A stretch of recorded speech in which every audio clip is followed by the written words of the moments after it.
মৃত্যুর পরে সকলের সঙ্গে দেখা সাক্ষাৎ হলেও ভাই বোনদের সাথে দেখা সাক্ষাৎ হবে না, বিষয়টা কতটুকু সত্য? আমার ছেলেও এই বিষয়টা প্রশ্ন করেছে যে আব্বা, আমি কি আমার ছোট বোনটার সাথে আর দেখা হবে না যদি আমি দুনিয়া থেকে চলে যাই? তো এটা প্রত্যেকটা মানুষেরই হৃদয়ে লাগার মতো একটা বিষয়, আসলে দেখা হবে কিনা। এটি খুব বেশি ভাইরাল হওয়াতে এই বিষয়টা নিয়ে কথা বলা আমি দায়িত্ব বলে মনে করছি।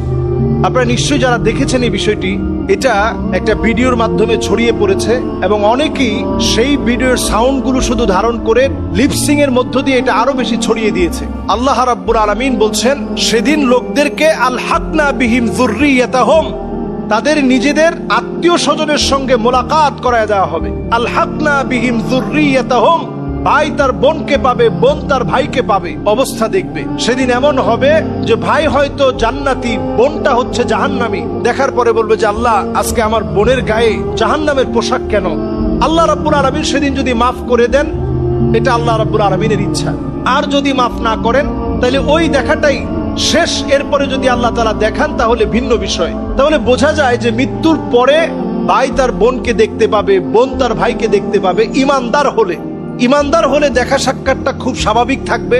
যখনই মন চাবে আপনি দেখা সাক্ষাৎ করতে পারবেন। আল্লাহর জান্নাতে বাড়ি হবে এমন, এক তালা থেকে আরেক তালা হবে। মা বাইনা সামা ওয়াল আরদ, জমিন থেকে আকাশ যত দূরে, আকাশ থেকে জমিন যত দূরে, জান্নাতের এক তালা থেকে আরেক তালা হবে এত দূরে। সুবহানাল্লাহ বিহামদি। সেই জান্নাতের ভিতরে আল্লাহ তাআলা দেখা সাক্ষাৎ করিয়ে দিবেন। সেদিন কিছু মানুষ আল্লাহর কাছে বলবে, কানু ইউসাল্লুনা মা'ানা, আল্লাহ এই মানুষগুলো, এই যে আমার ভাই, এই যে আমার বন্ধু, আল্লাহ এরা তো আমার সঙ্গে একসঙ্গে নামাজ পড়তাম, আমরা দুই ভাই একসঙ্গে যেতাম, আজকে আমি জান্নাতে ও জাহান্নামে, আল্লাহ আপনি মাফ করে দেন না। সেদিন যখন এইভাবে আল্লাহর কাছে ফরিয়াদ করবে, আল্লাহ যার ফরিয়াদ কবুল করবে, আল্লাহ বলবে যাও তাকে জাহান্নাম থেকে নিয়ে আসো। সেদিন গিয়ে আত্মীয় স্বজন একে অপরকে, বন্ধু বান্ধব একে অপরকে, ভাই তার ভাইকে টেনে নিয়ে আসবে। এটা হিসাবের বা বিচারের একটা পর্যায়ের কথা বলছি। তাহলে সেখানেও সাক্ষাৎ হবে। এবার আসেন আল্লাহর জান্নাতের ভিতরে বিরাট একটা মাজমা হবে।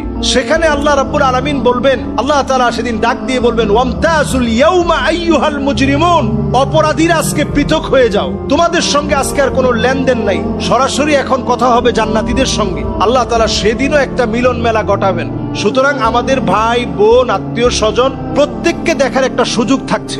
এরপর নবীজি সাল্লাল্লাহু আলাইহি সাল্লামের আরেকটি প্রসিদ্ধ হাদিস, সেই প্রসিদ্ধ হাদিসের বক্তব্য অনুযায়ী বোঝা যায়, নবীজি কবর জিয়ারত করতে গেলে নবীজি বলতেন, আসসালামু আলাইকুম দারা কওমিন মুমিনিন আতাকুম মা তুআদুন গাদাম মুআজ্জালুন ওয়া ইন্না ইনশাআল্লাহু বিকুম লাহিকুন।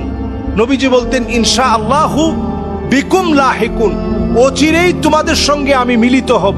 নবীজির চাচার কবরের সামনে দাঁড়িয়ে সাইয়্যিদুশ শুহাদা আমির হামজা রাদিয়াল্লাহু তাআলা আনহুর কবরের সামনে দাঁড়ায় নবীজি বলছেন, অচিরেই আপনার সঙ্গে আমার মিলিত হবে, অচিরেই আপনাকে আমি দেখব, আপনাকে আমি পাবো। তার মানে বোঝা যায় আত্মীয় স্বজনের সঙ্গে একটা দেখা সাক্ষাৎ হবে, একটা মিলন মেলা হবে।